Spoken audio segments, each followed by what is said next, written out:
तजर्बात हैं, सोबतों की, मसाइल की, मुश्किलात की, इसमें तो गुफ्तगू करने के लिए बहुत सारा वक्त चाहिए। और इन्हीं चीज़ों को इमिग्रेंट बुक में इमिग्रेंट के अथर जनाब काशिफ सज्जाद साहब ने इतनी खूबसूरती के साथ सबों के हमारे सामने पेश किया है। इंशाअल्लाह शाह साहब आपको ये किताब पेश भी करेंगे। तो मैं चाहूँगा कि इसके बाद जनाब जावेद इकबाल साहब आप अगर कुछ शेयर करना चाहें तो रस्तों में।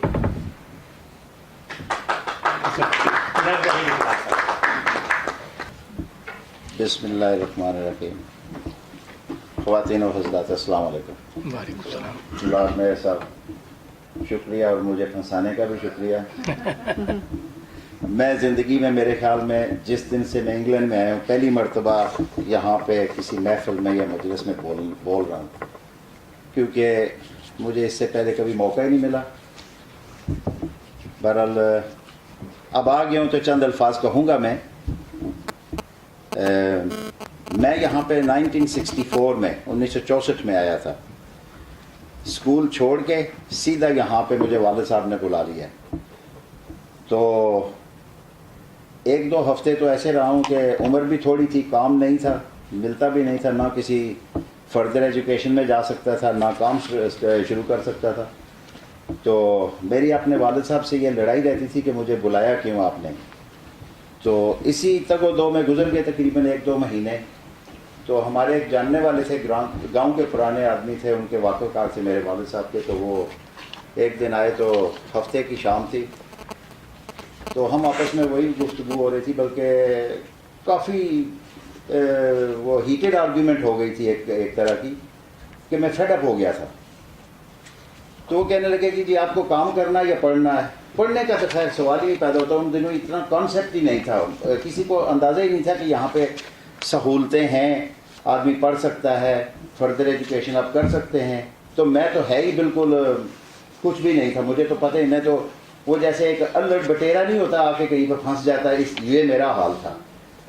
तो बहरहाल वो समझदार आदमी थे। वो एक यहाँ पे कॉटन मिल हुआ करती थी ग्रेट हार्वर्ड में, तो वहाँ पे वो नाइट शिफ्ट में अपने बंधु के ऊपर इंचार्ज थे। तो उन्होंने कहा कि जी आपको मैं काम लगवा सकता हूँ, आपकी उम्र भी ऊपर कर सकता हूँ। तो मैंने कहा जी ठीक है, सो भी। तो मुझे ले गए। वो कहते हैं कि आप सुबह सवेरे अपने सोमवार को तैयार रहें, तो हम यहाँ से बस पकड़ेंगे। तो आजकल तो खैर कारों का रिवाज है, कोई भी आदमी कार के बगैर नहीं चलता। मैं खुद भी कार नहीं हूँ, लेकिन मैंने बहुत बसों पे सफ़र किया है, पैदल भी चला हूँ, साइकिल भी चलाया काम के लिए। वो मुझे ले गए। वहाँ पे मैनेजर से जाकर उन्होंने बात की कि भाई इसकी उम्र 2 साल ऊपर लिखवानी है और इसको काम भी दिलाना है। थोड़ी सी तगो-दो के बाद वो मान गया। वहीं पे बैठे बैठे मुझे नेशनल इंश्योरेंस नंबर मिला, नई उम्र की वो साल भी मिला, तारीख भी मिली, महीना भी मिला। तो मुझे कहता, मुझे आज तक वो दोनों चीज़ें मुझे अज़बर याद हैं, ज़बानी। मैं आज तक नहीं भूला हूँ, अपना नेशनल इंश्योरेंस नंबर और डेट ऑफ बर्थ। तो वो मैंने वो काम कॉटन इंडस्ट्री में वो स्टार्ट कर दिया। तो 2-3 महीने वहाँ पे किया, फिर वहाँ से फेड अप हो गया, किसी और फैक्ट्री बस आदी हो गया था। फिर मैं चल निकला मजदूरी के सफ़र पे। तो चलते चलते रास्ते में मुझे एक फ़िल्म का बड़ा शौक़ था। वहाँ मैं पाकिस्तान में स्कूल से जब मेरी छुट्टी हुआ करती थी ना, तो मैं बस्ता अपने कज़न को के हाथ में रख के तो खुद भाग जाया करता, जाके 12 आने का शो देखा करता था। तो वो भी मैंने देखा। तो यहाँ पे लोकल हमारे उन दिनों एक एंटरटेनमेंट का ज़रिया था कि लोगों के पास कुछ भी नहीं था, बस हफ्ते इतवार को कहीं सिनेमा चलाते थे लोग किराए पे लेके, तो वो हम वहाँ पे जाके फ़िल्म देख आया करते थे। तो मेरी उससे दोस्ती हो गई। वो जो फिल्म प्रोजेक्शनिस्ट था, मुझे कहता कि यार बहुत इंटरेस्टेड लग रहे हो, तो क्या अच्छा इसके साथ साथ मैं ये बताऊं कि चूँकि मुझे अंग्रेज़ी नहीं आती थी, लेकिन ये इसी तरह सवाल पूछ के जो चीज़ मुझे नहीं आती थी मैंने उनसे पूछना। मैं शर्माता नहीं था। मैं जो गया किसी के साथ कोई चीज़ मैंने पूछनी है किसी अंग्रेज़ कोलीग से, तो उससे पूछा, तो वो मैंने याद कर लिया। तो इस तरह से मेरी उसके साथ दोस्ती हो गई। मेरे साथ कहता है मुझे कि भाई शौक़ रखते हो? मैंने कहा हाँ। कहता है कोट उतारो मेरे साथ आ जाओ। तो मैं इस तरह से एक तरह का थोड़ा सा उसका भी हाथ है, ज़्यादा मेरा अपना इंटरेस्ट था। I am a self taught person. तो मैंने वो अंग्रेज़ी भी सीखी है अपने बलबूते पे अल्लाह के फजल से। प्रोजेक्शनिस्ट का वो काम भी मैंने सीखा है। एक पार्ट टाइम प्रोजेक्शनिस्ट वहाँ पे चाहिए था, क्लासिक सिनेमा था ब्लैकबर्न में, तो मैं वहाँ पे चला गया। تو وہاں پہ میں فل ٹائم ہو گیا. اس طرح سے میں نے یہ شروع کر دیا وہ کام. جہاں پہ بھی مجھے کام ملتا تھا میں کرتا تھا.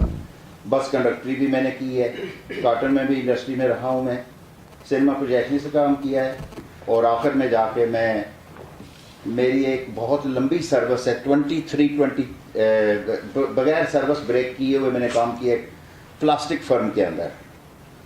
اور وہاں سے میں ایک عام آرڈینری آپریٹر کی حیثیت سے جب جوائن ہوا, وہاں پہ میں فرسٹ آپریٹر بنا, لیڈنگ آپریٹر بنا, ٹیم لیڈر بنا, گروپ لیڈر بنا. پھر جا کے میں نے ٹیکنیشین کے وہ جو ہوتا ہے سب سے ٹاپ جو جاب ہوتی ہے اس کے اوپر میں نے کام کیا. پی وی سی ڈورز اینڈ ونڈوز کا میں اسپیشلسٹ ہوں, ایکسٹروڈنگ کا میں اسپیشلسٹ ہوں. تو وہاں سے ہمیں ریڈنڈنٹ کیا گیا. تو پھر ایک آدھ سال میں نے اسٹرگل کی. نیوز پیپر شاپ میں نے یہاں پہ کھولی, تقریباً 1.5 سال میں نے وہ چلائی ہے سنگل ہینڈڈلی. تو اس کے بعد جا کے یہاں پہ لوکل کمیونٹی سینٹر میں, جس میں ہمارے لارڈ میئر صاحب یہ مینیجر بھی تھے وہاں پہ اپنے کمیونٹی سینٹر میں, تو ان کے ہاں جابز وغیرہ نکلی تو میں نے وہاں پہ ٹرائی کیا تو میں کامیاب ہو گیا. 1-2 پروجیکٹ بھی میں نے چلائے ہیں, children from the age of 5 year old to 15 year olds.